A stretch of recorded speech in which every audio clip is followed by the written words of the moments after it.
வணக்கம் நேயர்களே, சத்தியம் தொலைக்காட்சியின் சத்தியம் சாத்தியமே விவாத மேடைக்கு உங்களை அன்போடு வரவேற்கிறோம்.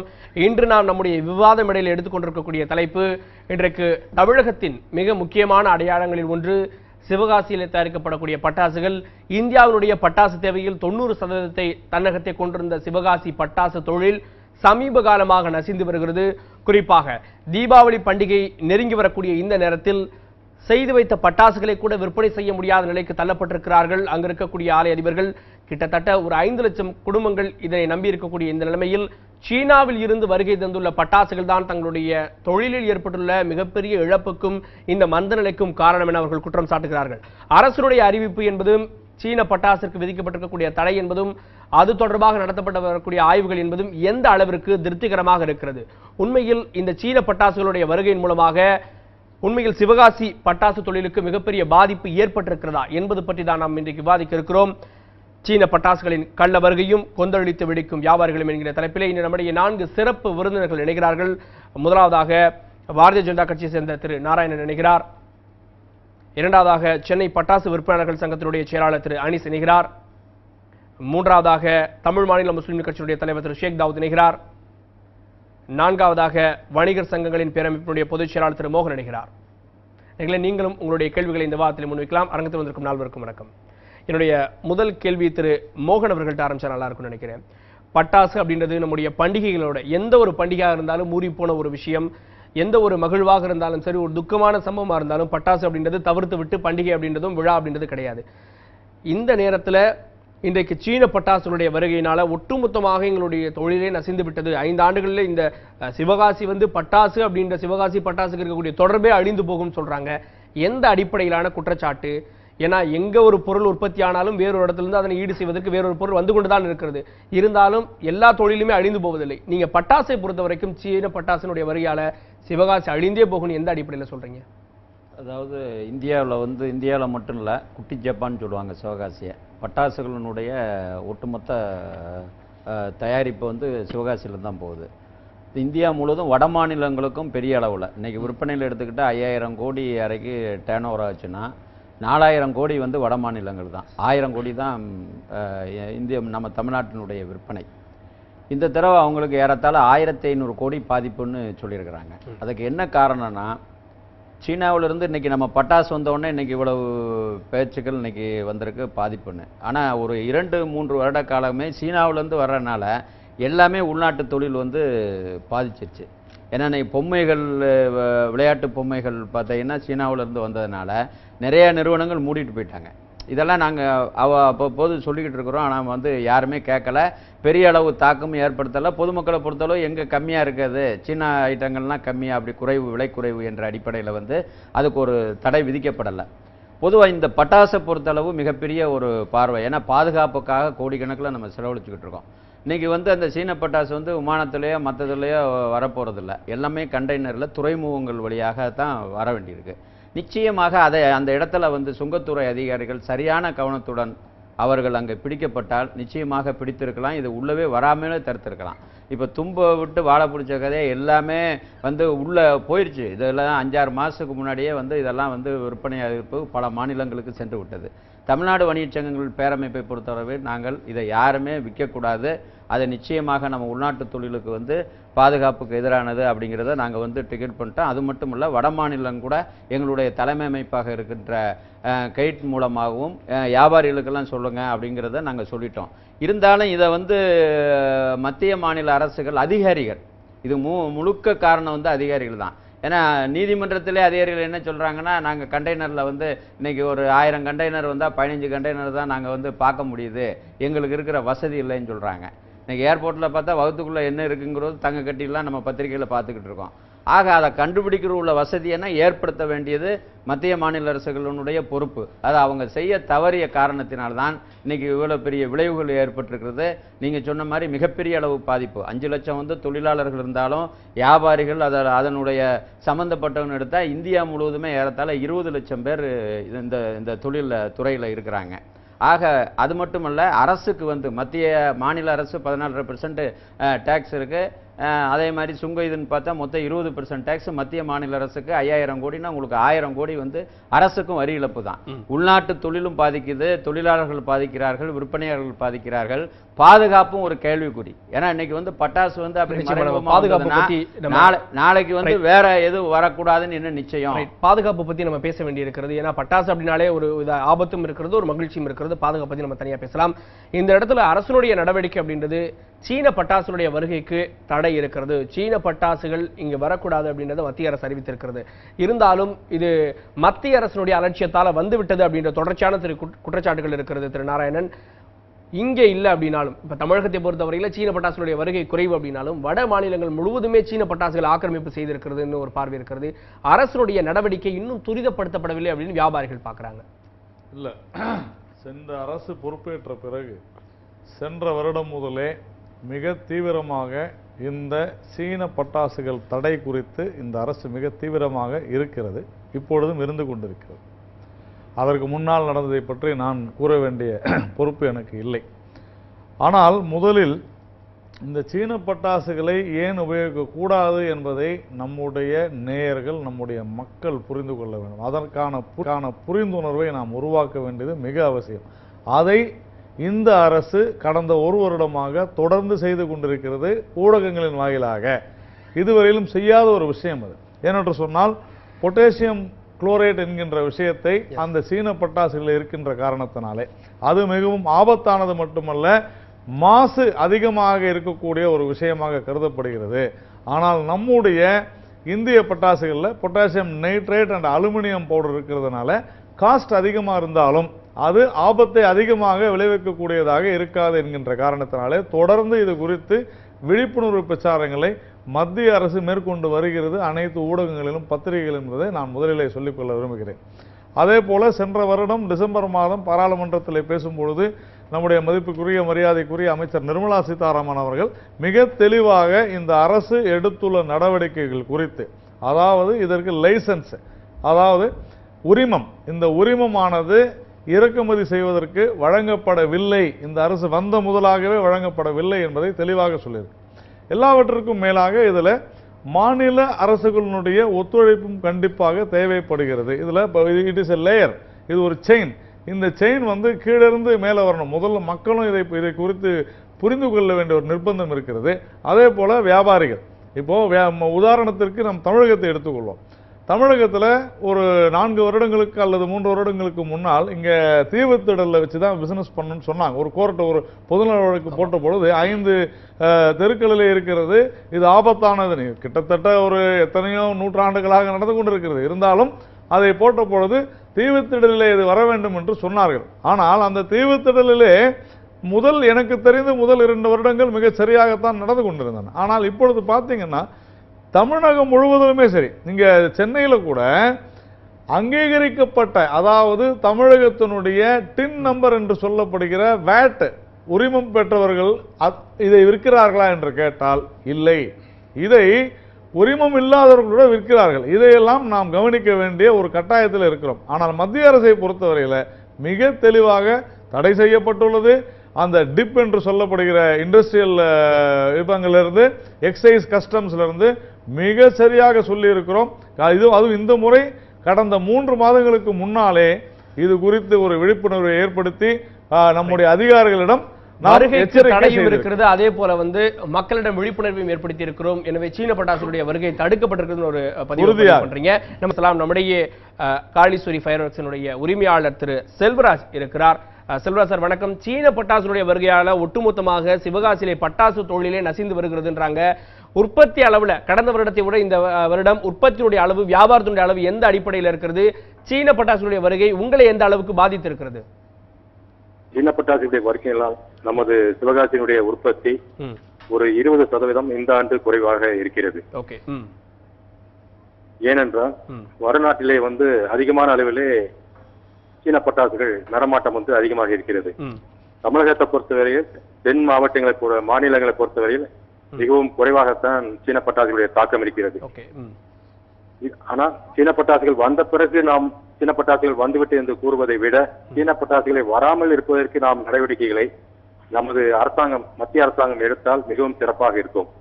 அதற்கு ஏதுவாக நமது இந்தியாவில் உள்ள அனைத்து துறைமுகங்களிலுமே வரக்கூடிய சரக்குகளை, அதாவது கண்டெய்னர்களை சரியான முறையிலே ஸ்கேன் செய்து இந்தியாவுக்குள் அனுப்பினார்களா என்றால் கண்டிப்பாக எந்த விதமான கலத்தனமான கொண்டு வரக்கூடிய சுமக்கலையுமே தடுக்க முடியும். நிச்சயமாக திரு செல்வராஜ், இந்த நேரத்தில் வந்து இப்போ வியாபாரிகள் அப்படின்ற ஆங்கிள் நீங்க பாக்குறீங்க. மற்றொரு புறம் இதை சார்ந்திருக்கக்கூடிய தொழிலாளர்களுக்கு இப்போ 11 மாசம் வேலை கிடைச்சது அப்படின்றது இப்போ வாரத்துக்கு 3 நாள் தான் வேலைக்கு போகக்கூடிய சூழல் இருக்குன்றாங்க. அது அடிப்படையில உண்மையாது? அதாவது தற்சமயம் வந்து 4 நாட்கள் 5 நாட்கள் வந்து உற்பத்தி வந்து இருக்கிறதுங்கிறது வந்து ஒரு சாதாரணமா வந்து முன்னால உண்டு. அதாவது பல ஆண்டுகளுக்கு முன்பாக வந்து ஏப்ரல் மாதம் தான் பட்டாசு உற்பத்தி ஆரம்பிக்கும், தீபாவளி வரைக்கும் நடைபெறும். அதன் பிறகு தை மாசத்துல ஆரம்பித்தது தீபாவளி வரைக்கும் இருந்தது. இந்த ஆண்டு தான் அதே பழைய நிலை வந்து இப்ப திருப்பி வந்திருக்கிறது.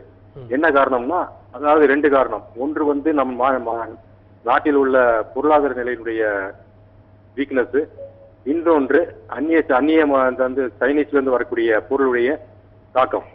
அதாவது நம்ம இந்தியர்கள் வந்து ஏற்கனவே நம்ம ஆங்கிலேயர்களுக்கு அடிமையாக இருந்த காரணத்தால் நாம் வெளிநாட்டு பொருள் மேலும் மோகமாக இருக்கிறோம். அதன் காரணமாகத்தான் இந்த மாதிரி பொருள் வரும்போது வியாபாரிகளும் ஆதரிக்கிறார்கள், பொதுமக்களும் ஆதரிக்கிறார்கள். ஒரு சரியான பதில் திரு செல்வராஜ். ஆனா வந்து ஒரு பட்டாசை வெடிக்கக்கூடிய நபர் அப்படின்ற முறையில் ஒரு கேள்வியை கேட்கிறேன். எங்களுக்கு புதிதாக ஒரு பட்டாசு வந்ததுன்னா அதை தெரிந்து கொள்வதற்கும் அதை வெடிப்பதற்கும் எல்லோருமே ஆர்வமாக இருப்பாங்க. கால மாற்றத்திற்கு ஏற்றாப்புல நீங்க புது புது பட்டாசுகளை அறிமுகப்படுத்துறீங்களா, இல்ல பழைய ஃபார்முலா பழைய பட்டாசுகளை மட்டுமே உற்பத்தி செய்றீங்களா நீங்க? அதாவது இன்றைய காலகட்டத்தில் வந்து இப்பொழுது உங்களுக்கு தெரிஞ்சிருக்கும், ஒரு நம்ம சுப்ரீம் கோர்ட்ல வந்து ஒரு கேஸ் போட்டிருக்காங்க. ஒரு சிறுவர்கள் வந்து நாளைக்கு ஏர் பொல்யூஷன் மூலமாக அவருடைய உடல்நிலை பாதிக்கும்னு. இது இந்த மாதிரி இதெல்லாம் வரும் சொல்லி முன்கூட்டியே நாங்கள் கணித்து ஓரிரு ஆண்டுகளுக்கு முன்பாகவே அதில் பயன்படுத்தக்கூடிய கந்தகம் பொருளான அந்த சல்பரை வந்து எப்படி நாம் அவாய்ட் பண்ணுவது என்ற ஒரு ஆராய்ச்சியை கடந்த ஓரிரு ஆண்டுகளாக நாங்கள் செய்து கொண்டிருக்கிறோம். அது அநேகமாக வரும் ஆண்டிலே அது நிறைவேற்றும் பொழுது கண்டிப்பாக நமது மாசு இல்லாத பட்டாசுகள், அதாவது என்வாரன்மெண்ட் ஃப்ரீ பட்டாசுகள் கண்டிப்பாக நம்ம இந்தியாவில் உற்பத்தி செய்யும் பொழுது எந்த விதமான நிலைமையை நாம் சமாளிப்பதற்கு முடியும். நிச்சயமாக செல்வராஜ், உங்களுடைய பல்வேறு விதமான கருத்துக்களையும் தற்போது சீன பட்டாசுடைய வருகையால் சிவகாசி சந்தித்து வரக்கூடிய நெருக்கடிகளை பற்றி விளக்கினீர்கள். நன்றி திரு செல்வராஜ். என்னுடைய அடுத்த கேள்வி திரு ஷேக் தாவூத். இங்கே அரசினுடைய நடவடிக்கை, தமிழக அரசு இதற்கான சிறப்பு குழுக்களை அமைத்திருக்கிறது அப்படின்னாலும் தமிழகத்தில் நடமாட்டம் இல்லைன்றாங்க. ஆனால் சீன பட்டாசுகளை பார்க்க முடிகிறது, அங்கொன்றும் இங்கொன்றுமாக பிடித்திருக்கிறார்கள்.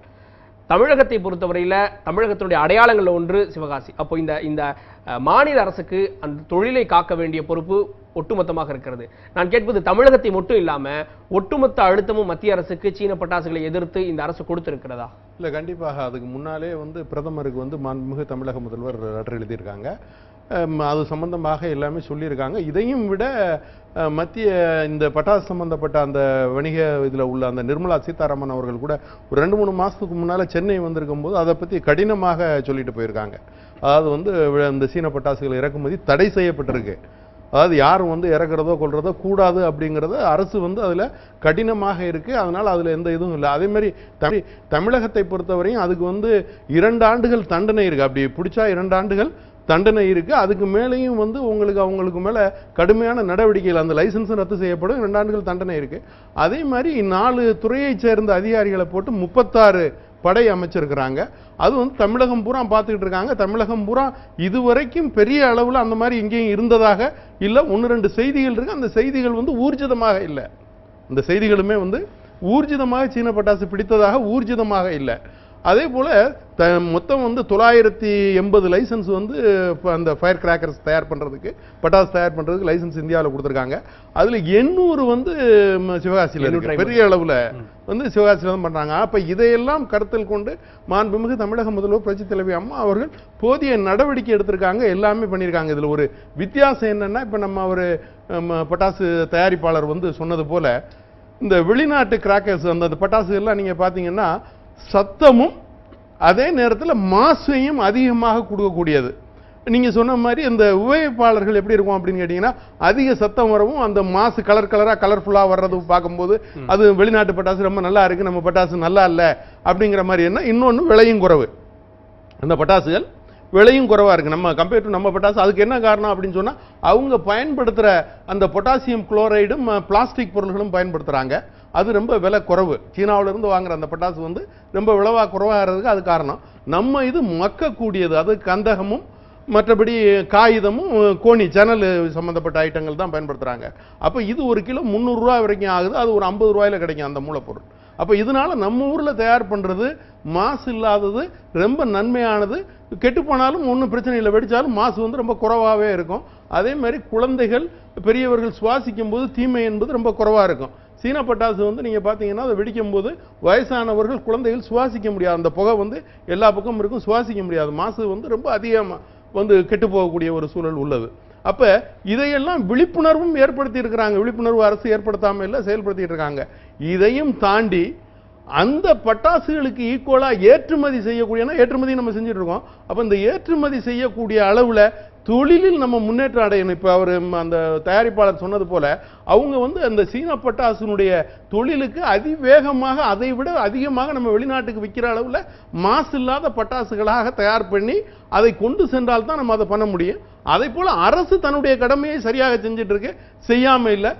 நம்ம அருமை சகோதரர் இவங்க சொன்னாங்க கண்டெய்னர் எல்லாம் செக் பண்ணணும் முழுமையாக. அதுக்கும் கண்டிப்பாக அது முழுமையாக செக் பண்ணணும். தமிழகத்தை பொறுத்தவரை ரொம்ப ஸ்ட்ரிக்டா இருக்கு. ரொம்ப அரசு வந்து விழிப்புணர்வோடு செயல்பட்டு இருக்கு, பார்த்துக்கிட்டு இருக்கு. மற்ற மாநிலங்களில் அது இல்லைங்கிறது கவலைக்குரிய விஷயம். அதாவது மத்திய அரசு அதை மிகவும் கவனத்தோட கவனிக்கும். மற்ற மாநிலங்கள் அதுல இல்லாம இருக்கு. அதனால என்ன ஆகுதுன்னா எந்த போர்ட்லயாவது இறங்கி மற்ற மாநிலங்களில் இந்தியாவில் உள்ள மற்ற மாநிலங்கள் விற்கிறதுனால நமக்கு ஒரு 20-25% விற்பனை குறைவா இருக்கு. அது கண்டிப்பாக அது வந்து மாற்றத்துக்கு உரியது. அது கண்டிப்பா மாற்ற வேண்டும். இது இந்த வருஷம் மட்டும் இல்ல, தொடர்ச்சியாக 20%, 25% அப்படின்றப்போ படிப்படியாக தொய்வு நிலை இருக்குமா அப்படின்றதான் ஒரு யதார்த்தமான நிலை. பேசலாம். நம்முடைய சென்னை பட்டாசு விற்பனையாளர்கள் சங்கம் திரு அனீஸ், இந்த இடத்துல பட்டாசு விற்பனையாளர் அப்படின்ற முறையில் இன்னும் வந்து தமிழகத்துல சந்தைக்கு வந்து சீன பட்டாசுகள் வரல அப்படின்னாலும் ஒரு பட்டாசு விற்பனையாளராக சிவகாசி பட்டாசுகளை விற்கக்கூடியதில் இருக்கக்கூடிய பிரச்சனைகள் என்ன? இப்போ வாங்குறவங்க யதார்த்தமா சொல்றது, ஒரு காலத்துல 100 ரூபாய் 500 ரூபாய்க்கு வாங்கினது போய் இப்போ 1000, 2000, 5000 வரை ஏதாவது 1000 வச்சாதான் பட்டாசே கிடைக்கின்ற நிலைமை இருக்கிறது. ஒரு பட்டாசு விற்பனையாளராக நீங்க சந்திக்கக்கூடிய பிரச்சனைகள் இந்த சிவகாசி பட்டாசால என்னென்ன இருக்கு? அதாவது சென்னையை பொறுத்தளவு பார்த்தீங்கன்னா இந்த கடந்த ஒரு 4 வருஷத்துல வியாபாரம் வந்து ஒவ்வொரு வருஷமும் 10% குறைஞ்சிக்கிட்டு தான் இருக்கு. அதுக்கு என்ன காரணம்னு பார்த்தீங்கன்னா, ஒன்று மக்கள்கிட்ட வெடிக்கக்கூடிய தன்மை குறைஞ்சிருச்சு. ரெண்டாவது வந்து சீன பட்டாசு வரவுனால, நீங்கள் தமிழ்நாட்டில் இல்லை மற்ற எந்த மாநிலத்திலையும் சரி, சீன பட்டாசு வரவுனால சிவகாசியை அழிஞ்சு போய் ஒரு குறிப்பிட்ட தூரத்துக்கு மேலே அவங்க லாபம் வைக்க முடியாத சூழ்நிலையாகி கடைசியில் நஷ்டத்துக்கு தள்ளப்பட்டு இங்கே வந்து பார்த்தீங்கன்னா சென்னையை பொறுத்தளவுக்கு ஒரு சிவகாசியில் இருந்து இறக்குமதி செஞ்சு 3 மாதத்துக்கு முன்னாடியே ஸ்டாக்கு வச்சு பந்தர் தெருவிலேருந்து பாரிஸ் கார்னர் ஜார்ஜ் டவுனில் அந்த 5 தெருவுக்குள்ளே இருக்கிற 120 வியாபாரிங்க இவங்க தான் வந்து சென்னையில் ஒரு பழைய காலத்தில் இருந்து தொடர்ந்து 40 வருஷமாக பண்ணிக்கிட்டு இருக்கக்கூடியவங்க. இப்போ அந்த வியாபாரிங்கள்லாம் வியாபாரம் பண்ணுறாங்களான்னு பார்த்தீங்கன்னா நிச்சயமாக கிடையாது. பாதி பேருக்கு மேலே அந்த வியாபாரத்தை நிறுத்திட்டாங்க. என்ன காரணம்னு பார்த்தீங்கன்னா நிறைய விஷயங்களை சொல்லலாம். இப்போ அண்ணன் சொன்ன மாதிரி முறையாக வியாபாரம் செய்யாதவங்களுக்கு தீவுத்திடலில் கடை கொடுத்துருக்காங்க. உச்சநீதிமன்றம் உயர்நீதிமன்றம் என்ன செஞ்சாங்கன்னா, பட்டாசு வந்து இந்த 5 தெருவுக்குள்ளே நீங்கள் வியாபாரம் பண்ணக்கூடிய அளவுக்கு தகுதியான இடம் கிடையாது, விபத்து ஏற்பட்டாலும் உடனே கிளியர் பண்றது சிரமம் முடியாதுன்ற ஒரு விஷயத்தை சொல்லி என்ன செய்கிறாங்கன்னா, இவங்க தான் வந்து உயர்நீதிமன்றம் வந்து என்ன செய்கிறாங்கன்னா, நேராக தீவுத்திடலுக்கு நீங்கள் மாறுங்க அப்படின்னு சொல்லிட்டு அரசாங்கம் ஒரு சாய்ஸாக கொடுக்குறாங்க. தீவுத்திடலை நாங்கள் இடம் கொடுத்துறோம் வியாபாரிகளுக்கு 120 பேருக்குன்னு சொல்லி. அப்போ அந்த 120 பேருக்குமே 2013 இடத்த கொடுக்குறாங்க. இப்போ அந்த வருஷம் பார்த்தீங்கன்னா ரொம்ப தரமான வியாபாரம், தரமான வியாபாரிங்க தரமான பட்டாசு விற்றாங்க. அதே இது 2014 மாறுது. எப்படி மாறுதுன்னு சொன்னால், ஒரு தனிப்பட்ட ஒரு நபர் அதை எடுக்கிறார் தீவுத்திடலை. அப்போ நாங்கள் நேரம் என்ன பண்ணுறோம், உயர்நீதிமன்றத்துக்கு மறுபடியும் போகிறோம். அப்போ அந்த விசாரணையை என்ன செய்கிறாருன்னா தள்ளுபடி பண்ணிடுறாரு. என்னென்று கேட்கக்கூடிய சூழ்நிலையில், ஏன்னா தீபாவளிக்கு 4 நாளைக்கு முன்னாடி இந்த வழக்கு நடக்குது. அப்போ தனிப்பட்ட ஒரு நபர் எடுத்து அதை என்ன செய்கிறாருன்னா எல்லாருக்கும் கொடுக்குறாரு. யாரு தான் பட்டாசு வியாபாரம் பண்ணணுன்ற ஒரு தகுதி இல்லாதவங்களுக்கெல்லாம் அப்போ அந்த இதை கொடுக்குறாரு. அவங்க என்ன செய்கிறாங்கன்னா, எங்கேருந்து பட்டாசு வாங்குறாங்கன்ற ஒரு முறை இல்லாமல், இப்போ நாங்கள்லாம் இருக்கிறோம்னாக்கா முறையாக டின் நம்பர் வச்சு 40 வருஷமாக 50 வருஷமாக 3 தலைமுறையாக வியாபாரம் பண்ணிக்கிட்டு இருந்தவங்க அங்கே நாங்கள் போனோம். அதை மறுக்கும் பட்சத்தில் வெளியில் இருக்கக்கூடியவங்களுக்கு தீவுத்திடலில் கொடுத்தனால இப்போ இன்னைக்கு என்ன நிலைமைன்னா மொத்தத்துக்கே 10 பேர் தான் தீவுத்திடலில் கடை போட்டிருக்காங்க. இந்த 120 பேரில் மீதி 110 பேருடைய நிலைமை பார்த்தீங்கன்னா இன்னைக்கு கடை போடலை அவங்க. அப்போ அவங்க ஆல்டர்னேட்டிவாக வெளி மார்க்கெட்டில் போகிறாங்க. இப்போ தீவுத்திடலில் யார் கடை போட்டிருக்கா அப்படின்னா அரசாங்கம் தான் அதை பார்க்கணும். இந்த தீவுத்திடலில் வியாபாரிங்க கடை போட்டிருக்காங்களா? ஓகே, இந்த மாதிரி புது ஆட்கள் நுழைஞ்சதன் மூலமா அவங்க மூலமா மறைமுகமா சீன பட்டாசுகள் வருவதற்கோ அல்லது போலி பட்டாசுகள் வரதுக்கு வாய்ப்பு இருக்கா? நிச்சயமாக வாய்ப்பு இருக்குது. இப்போ 2014 வந்து மதுரை கோர்ட்டில் வந்து ஒருத்தர் சென்னை பட்டாசு தொழில் பாதுகாப்பு சங்க தலைவர் ராஜா வந்து ஒரு கேஸ் ஃபைல் பண்ணுறாரு. இந்த மாதிரி சீன பட்டாசுகள் வந்து தடுக்கணும்னு சொல்லி. அப்போ அவர் அந்த கேஸ் ஃபைல் பண்ணும்போது மதுரை கோர்ட் என்ன பண்ணுறாங்கன்னா தமிழக அரசுக்கு ஒரு உத்தரவு போடுறாங்க, உடனே இது என்னென்னு பாருங்க அப்படின்ட்டு. அப்போ அந்த உத்தரவில் வந்து என்ன செய்கிறாருன்னா கிருபாகரன், மதிப்புக்குரிய நீதியரசர் கிருபாகரன் என்ன பண்ணுறாருன்னா அவர் வந்து உடனே சிபிஐக்கு இந்த விசாரணைக்கு உத்தரவிடுறார், எப்படியாவது அதை கண்டுபிடிங்க ஏதாவது இருந்துச்சுன்னா அப்படின்னு சொல்லி. அப்போ ஒருத்தர் கைது செய்யப்படுறார். அப்போ அவர் கைது செய்யப்படும் போது சிவகாசியில் கைது செய்யப்படுறாரு. அவர் வந்து பிடிக்கும் போது நீங்கள் எங்கே பட்டாசு வாங்கினீங்க, அப்போ அவர் கையில் பட்டாசு இருந்திருக்கு, அந்த பட்டாசை சீஸ் பண்ணுறாங்க, எங்கே வாங்கினீங்கன்னு கேட்கும்போது அவர் தீவுத்திடலை கையை கட்டுறாரு. நான் தீவுத்திடலில் தான் வாங்கினேன், யார்கிட்ட வாங்கினீங்கன்னா தெரியாதுன்றார். அப்போ இந்த மாதிரி தரமில்லாத ஆளுக்கு கடையை கொடுக்க போய் கடை பண்ண அவங்க வியாபாரம் பண்ண போகத்தான் இந்த மாதிரி வெளி மார்க்கெட்லேருந்து வரக்கூடிய வாய்ப்பு இருக்குது. நமக்கு தெரியாதில்ல, மறைமுகமான விஷயம். இப்போ 1000 கண்டெய்னர் வருதுன்னு சொல்கிறாங்க சீனா பட்டாசு. அது மத்திய அரசாங்கம் வந்து முடிஞ்ச அளவுக்கு தடுக்கக்கூடிய நடவடிக்கை எடுத்துக்கிட்டு தான் இருக்கிறாங்க. மாநில அரசு முடிஞ்ச அளவுக்கு கண்டிப்பாக தடுக்கணுன்ற முயற்சி எடுக்கிறாங்க கூட, மறைமுகமாக வர்றதை நம்ம தடுக்க முடியலையே. இப்போ ஒருத்தர் கைது செய்யப்பட்டிருக்காரு, விசாரணை இருக்குது, இன்னும் சிபிஐயில் அந்த விசாரணை நடந்துக்கிட்டு இருக்கு, முழுமையாக அது முடியலை. இப்போ இது வந்து 2 பேருக்குமே பொறுப்பு இருக்குது. மாநில அரசாங்கத்துக்கு இருக்குது, மத்திய அரசாங்கத்துக்கு இருக்குது. எப்படியாவது தடுக்கப்பட்டே ஆகணும். ஏன்னா 5 லட்சம் பேருடைய குடும்ப வாழ்வாதாரமே பாதிக்கப்படும். இந்த இடத்துல நான் வெளிப்படையாவே கேட்கிறேன், சீன பட்டாசு விற்பதன் மூலமாக இப்போ ஒரு கம்மி மதிப்பு பாக்கெட் வந்து ஒரு 100 ரூபாய் அடக்க விலை இருந்தாலும் கூட ஒரு 80 ரூபாய்க்கு விற்கிறாங்கன்னா உங்களுக்கு லாபம் எவ்வளவு? அதே இது சீன பட்டாசுகள் விற்பனை செய்தால் உங்களுக்கு லாபம் எவ்வளவு? இல்லை, இப்போ சீன பட்டாசு விற்பனை செய்தால் என்ன லாபம்ன்றது வந்து நாங்கள் அது அந்த இதுக்குள்ளேயே நாங்கள் போகலை. என்ன சீன பட்டாசுன்றதை முழுமையாக நாங்கள் வெறுக்கிறோம். நம்ம நாட்டுக்கு பாதிப்பு வரக்கூடிய அளவுக்குன்னா எங்களுக்கு தான் முதல்ல பாதிப்பு. அது சீன பட்டாசு உள்ளே வந்தால் விற்கிற வியாபாரிகளுக்கு பாதிப்பு. இதை விட மிகப்பெரிய பாதிப்பு சிவாசியில் இருக்க உற்பத்தியாளர்களுக்கு. இப்போ உற்பத்தியாளர்கள் அதை செய்கிறாங்களா வாங்குறாங்களான்றது வந்து எங்களுக்கு தெரியல. ஆனால் நாங்கள் நிச்சயமாக அதை வாங்கவும் மாட்டோம், விற்கவும் மாட்டோம். இப்போ மற்றதை பார்த்தீங்கன்னா 40%, 30% வந்து இன்றைக்கி 10% லாபமாகி போச்சு. காரணம் என்னென்னா அந்த அளவுக்கு மக்கள்கிட்டையும் வெறுப்பாகி போச்சு. தரமில்லாத பட்டாசுகள் நிறைய உள்ளே வந்துருச்சு. இப்போ தரமான பட்டாசு விற்கணும்னு சொன்னால் மக்கள் ஒரு 10% கூட கொடுத்து வாங்குகிற மனநிலையில் இருந்தால் தரமான பட்டாசு விற்கிறதுக்கு தரமான வியாபாரி இருக்காங்க. பட் எல்லா வியாபாரிக்கும் தரமானவங்களா இல்லையான்னு நமக்கு தெரியாது. இப்போ நீங்கள் நல்ல ஒரு கடையில் போய் இப்போ ஸ்டாண்டர்ட் ஃபயர் ஒர்க்ஸ் இருக்குது, எவ்வளோ பெரிய பெரிய கம்பெனியில் இருக்குது, அதெல்லாம் தரமான பட்டாசு. தீவுத்திடல் எடுத்தீங்கன்னு சொன்னால் அது வந்து ஒரு 40% இருக்கும் தரமான பட்டாசு, பாக்கி 60% இருக்குமான்னா நிச்சயமாக இருக்காதுன்னு சொல்ல முடியும். இல்லை, நான் இந்த கேள்வி திரும்ப வைக்கிறேன். சீன பட்டாசு தவிர்த்துருங்க, நாம் வெடிக்கக்கூடிய பட்டாசு தரமான பட்டாசு தரமில்லாத பட்டாசுன்னு எப்படி நீங்கள் பிரிக்கிறீங்க? இது எப்படி சொல்கிறதுன்னு சொன்னாக்கா, இப்போ உதாரணத்துக்கு ஏன்னா இப்போ வாங்கக்கூடிய எல்லாருமே இது வெளிப்படையாக நம்முடைய நேர்கள் எல்லாருக்குமே ஒரு இது இருக்கும். நம்ம வாங்குற 10 வெடிகளில் 4 வெடி வெடிக்கும், 6 வெடி வெடிக்காது. எந்த அடிப்படையில் தரமான பட்டாசு தரமில்லாத பட்டாசு? அதாவது ஸ்டாண்டர்ட் கம்பெனிகள் இருக்குது, உங்களுக்கு தெரியும். ஸ்டாண்டர்ட் கம்பெனிகளில் எல்லாமே செகண்ட் தேர்ட் குவாலிட்டின்னு வந்துருச்சு.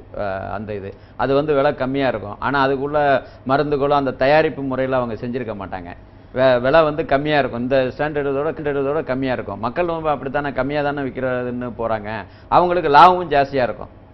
ஸ்டாண்டர்டு இதை வைக்கும் போது லாபம் ரொம்ப குறையாக இருக்கும். ஆனால் பட்டாசு வந்து தரமாக இருக்கும். இது செகண்ட் தேர்ட் குவாலிட்டி எல்லாம் உங்களுக்கு வந்து விலை கம்மியா இருக்கும். ஆனா மட்டமா இருக்கும். சந்தையில வந்து இந்த செகண்ட் குவாலிட்டி தேர்ட் குவாலிட்டின்னு சொல்லி விக்கிறது கிடையாதுங்க. இந்த வகைகள் இருக்குதுன்னு சொல்லி தான் கம்பெனியே பேர் இருக்கும், தெரிஞ்சிரும். குருவி வெடி, லட்சுமி வெடி, சீனி வெடின்னு சொல்லி தான் விக்கிறாங்களே தவிர கம்பெனிகள் ட்ரேட்மார்க் இருக்கு. ட்ரேட்மார்க் இருக்கு நிச்சயம். அது சில பேர் பட்டாசு இருக்கிறவங்க அந்த ஸ்டாண்டர்ட் தான் வாங்குவாங்க. உங்களுக்கு அது நிச்சயமா அது மக்களுடைய இது அதுதான் வாங்குவாங்க. அபிமானம் பெற்ற கம்பெனியில வாங்குறது அப்படின்றது ஒரு அவசியமான இருக்கிறது. திரு நாராயணன், இந்த இடத்துல பட்டாசு வருகை அப்படின்றது இல்லை அப்படின்றைக்கு அரசு சொன்னாலும் கூட பட்டாசு ஆல்ரெடி வந்துருச்சு, வந்து 6 மாதங்களாச்சு, வட மாநிலங்களில் குடோன்கள் இருக்கிறது, அதனை கண்காணித்து சீஸ் பண்ணாலே ஒரு தெளிவான நடவடிக்கை கிடைக்கும் அப்படின்றாங்க. ஏன்னா இன்னைக்கு வந்து நம்ம பேசிட்டு இருக்கோம், ஏன்னா வந்து தீபாவளி இன்னும் வந்து ஒரு 10-15 நாட்கள்ல வரப்போகிறது அப்படின்றப்போ, ஆனால் 6 மாதங்களுக்கு முன்பே வந்துவிட்ட பட்டாசை என்ன செய்ய போகிறோம்? அதற்கு இப்ப தமிழக அரசு குழு அமைச்சிருக்கிறது. மத்திய அரசு என்ன நடவடிக்கை எடுத்திருக்கிறது? வட மாநிலங்கள்ல தமிழகத்தில் என்ன மாதிரி நடவடிக்கைகள் எடுத்திருக்கிறார்களோ அதை விட கடுமையான நடவடிக்கைகளை வட மாநிலங்களில் எடுத்திருக்கிறாங்க. உதாரணத்துக்கு ஒரு விஷயம் சொல்கிறேன். தமிழ்நாட்டில் தான் நீங்கள் பார்த்தீங்கன்னா எல்லா தெருவிலையும் பட்டாசு விற்கிறாங்க. வட மாநிலங்களில் நீங்கள் அதை பார்க்க முடியாது. ஊருக்கு வெளியே தான் பட்டாசு கடைகள் இருக்குது. அந்த அளவுக்கு அதை ரெகுலேட் பண்ணிருக்கிறாங்க. ஒன்று. இரண்டாவது, இந்த 500 கண்டெய்னர் வந்துருச்சு, 1000 கண்டெய்னர் எல்லாமே வந்து ஒரு ஹேசியத்தில் சொல்கிறது தான், சும்மா ஒரு அப்படி அடித்து விடுறது தான். ஏனென்று சொன்னால் இதை தடுக்க வேண்டும் என்கின்ற ஒரு முக்கியமான அந்த மனப்பான்மையில் அவங்க சொல்கிறாங்க. ஆனால் இந்த இப்போ நம்ம பேசினார் இல்லையா காளீஸ்வரி, வந்து எத்தனையோ ஆண்டுகளாக அவங்க இருக்கிறாங்க. அதெல்லாம் நான் சின்ன வயசுலேருந்தே பார்க்குற ஒரு மிகப்பெரிய நிறுவனங்கள், ஸ்டாண்டர்டு ஃபயர் ஒர்க்ஸ், இதெல்லாம் பார்த்தீங்கன்னா இவங்க அத்தனை பேருக்குமே அங்கங்கு முகவர்கள், விநியோகஸ்தர்கள் எல்லா மாநிலங்களும் இருக்கிறாங்க. அதனால் இவங்க த்ரூ அவுட் த இயர் எல்லா வருடம் பூரா இவங்களுடைய பிரதிநிதிகள் அந்தந்த மாநிலங்களில் அந்தந்த ஊர்களில் இருந்துக்கிட்டு தான் இருக்கிறாங்க. அதனால் இங்கே எப்படி ஒரு கண்காணிப்பு இருக்கோ அதே மாதிரி கண்காணிப்பு அங்கே இருக்கும். அதுபோல் அந்த கண்டெய்னர் மூலமாக பட்டாசுகள் ஒருவேளை சீனாவிலிருந்து கள்ளத்தனமாக சட்டவிரோதமாக வந்து விட்டால் கூட நீங்கள் சொல்கிற அந்த குடோன்னு எங்கே இருக்குதுன்னு ஈஸியாக கண்டுபிடிச்சிருவாங்க. அது ரொம்ப ஈஸி. இன்றைக்கி இருக்கிற தொழில்நுட்ப வசதிகளில் ரொம்ப சர்வசாதாரணம் அது. அதனால் உறுதியாக கண்டிப்பாக இருக்கவே முடியாது. ஏதோ 1-2 வரலாம். இல்ல இது 1-2 கண்டெய்னர் வரும்ன்றீங்க. நீங்க சொன்ன மாதிரி 500 கண்டெய்னர் அப்படின்றது 1000 கண்டெய்னர் வாய்ப்பே இல்ல. இப்போ வாய்ப்பு இல்ல. Right, okay. நான் ஏன் சொல்றேன்னா மொத்தமா 20% பட்டாசுகளுடைய உற்பத்தி குறைந்திருக்கிறது. கடந்த வருடம் 1800 கோடி ரூபாய் மதிப்புள்ள பட்டாசுகள் தேங்கி இருக்கிறது. 3 காரணம். இதை எல்லாம் கணக்கெடுத்து பார்க்கும்போது என்ன ரீசன்? அப்ப ஏதோ ஒரு சந்தையை ஈக்குவல் பண்ணிருக்கின்ற ஒரு அனுமானத்துக்கு வர முடியல. இல்ல 3 காரணம். 1, பருவநிலை. விவசாயம் பொய்த்து போன காரணத்தினால பணம் இல்லை. வாங்குறவங்க இப்போ பட்டாசு வாங்குறவங்க பூரா மந்த்லி இன்கம், மந்த்லி சேலரி இருக்கிறவங்க, அரசு ஊழியர்கள், தனியார் நிறுவன ஊழியர்கள், கொஞ்சம் பணம் அதிகம் உள்ளவங்க. விவசாயத்தை நம்பி இருக்கிறவங்களோ வேலை வாய்ப்பு இல்லாதவர்களால் இந்த நம்முடைய சிவகாசி பட்டாசுகள் விற்கிற விலைக்கு வாங்க முடியவில்லை. 1. 2வது, நகரங்கள் முழுக்க பார்த்தீங்கன்னா 10 மாடி 20 மாடி 30 மாடின்னு போயிடுச்சு. பட்டாசு எப்படி விற்பாங்கன்னாக்கா, ஒரு காலத்தில் நம்ம வீடு வந்து அப்படியே ரோட்டில் ஃப்ரீயாக போய் வெடிச்சுக்கிட்டு இருப்போம். இப்போ வாகன போக்குவரத்து. அதுபோல் தமிழகத்திலையும் சரி மற்ற இடங்கள்லையும் ஒரு சில அமைப்புகளினால், நான் வந்து இதில் மதம் சார்ந்து நான் இருக்க விரும்பவில்லை, ஒரு சில அமைப்புகள் வேண்டும் என்ற திட்டமிட்ட ரீதியிலேயே உயர் நீதிமன்றங்கள், உச்ச நீதிமன்றங்கள் எல்லாம் வழக்கு தொடுத்து தீபாவளி அன்று பட்டாசு வெடிக்கக்கூடாது, மாசுபடுதுன்னு ஒரு பெரிய கேம்பெயினே ரொம்ப வருஷமா நடத்திக்கிட்டு இருக்காங்க. இதுல இப்ப இருக்கிற மத்திய அரசு தான் மிக தெளிவாக இதனால் மட்டுமே மாசு ஏற்படுகிறது என்று சொல்ல முடியாதுன்னு தாக்கல் பண்ணிருக்காங்க உச்ச நீதிமன்றத்தில். நான் ஏன் சொல்ல வரேன்னா, இதுல அதனால நான் முதல்ல சொன்னேன், இது வந்து மதம் நம்ம இழுக்கல. ஒரு சில அமைப்புகள் வேண்டும் என்ற ரீதியில பொதுநல வழக்கு போடுறோம். இதுல வந்து நீங்க இஸ்லாமியர்களுடைய ரம்ஜான் போது கூட பட்டாசு நல்லா விற்குது. இன்னைக்கு எல்லா இதுலயும் பட்டாசு விற்கிறாங்க. அதே மாதிரி கிறிஸ்துமஸ் போது விற்குது. ஒரு சில பேர் இந்த மாதிரி செய்யறாங்க. 1 முக்கியமான காரணம் நான் சொன்ன ஹை ரைஸ் பில்டிங்ஸ் தான் ரொம்ப ரொம்ப முக்கியமான காரணம். இல்ல அதை நான் திரும்ப வந்து கேள்விக்கிறேன். ஹை ரைஸ் பில்டிங் அப்படின்னா இன்னொரு வகையில் அது ஈக்குவல் பண்ணுவதற்கு இப்ப சங்கு சக்கரம், புஸ்வானம் இதெல்லாம் மொட்டை மாடியில் வச்சு வெடிக்கிறாங்க. பண்ண மாட்டாங்க. அதுக்கான ஃபேன்சி ரக பட்டாசுகள் சந்தை ஈக்குவல் பண்ண விற்பனை அதிகரிச்சிருக்கணுமே. நீங்க அதுக்குள்ள போனோம்னா அப்படிலாம் இருந்துச்சு. இப்ப என்ன ப்ராப்ளம்னா, அந்த ரெசிடென்ட்ஸ் அசோசியேஷன் வந்து மொட்டை மாடியில் வெடிக்கூடாதுன்றாங்க. இது மாதிரிலாம் காரணங்கள் நிறைய, டொமஸ்டிக் ரீசன்ஸ் நிறைய இருக்குது. அதே போல ஒரு 7-8 வருடங்களுக்கு முன்னால், இதற்கு முன்னால் இருந்த அரசு வேண்டும் என்றே திட்டமிட்ட ரீதியில பட்டாசு வெடிக்கிறவங்களை காலையில 6 மணிலிருந்து நைட்டு 10 மணி வரைக்கும் அதுக்குள்ளதான் வைக்கணும், 9 மணி வரைக்கும் தான் வைக்கணும், மத்த நாள் வெடிக்க கூடாதுன்னு வழக்கு போட்டாங்க. நீதிமன்றத்துடைய இருக்கட்டும், அது தவறு. நாங்க அதை எதிர்க்கிறோம். ஏன்னு சொன்னா, நீங்க கேட்டீங்க இல்லையா காரணம் என்னன்ட்டு, அது ஒரு காரணம். ஏன்னா உங்களை மாதிரி ஊடகங்கள், தொலைக்காட்சிகள் காலையில 6 மணிலிருந்து நைட்டு 10 மணி வரைக்கும் புத்தம்புது படத்தை வந்து ரிலீஸ் பண்ணி போட்டீங்கன்னா மக்கள் எப்படி வந்து பட்டாசு வெடிப்பாங்க? அதனாலதான் பிரச்சனை, வேற ஒண்ணும் கிடையாது.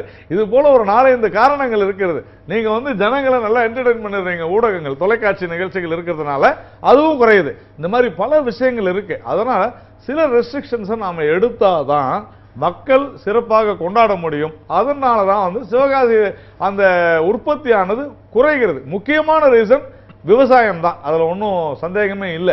கண்டிப்பாக அது ஒரு மிகப்பெரிய, நீங்க சொல்லக்கூடிய காரணங்கள் அப்படின்றது ஏற்றுக்கொள்ளக்கூடிய காரணங்கள், உண்மையிலே பரிசீலிக்கப்பட வேண்டிய ஒரு சில விஷயங்களாக இருக்கிறது. அதை பத்தி நம்ம பேசலாம்.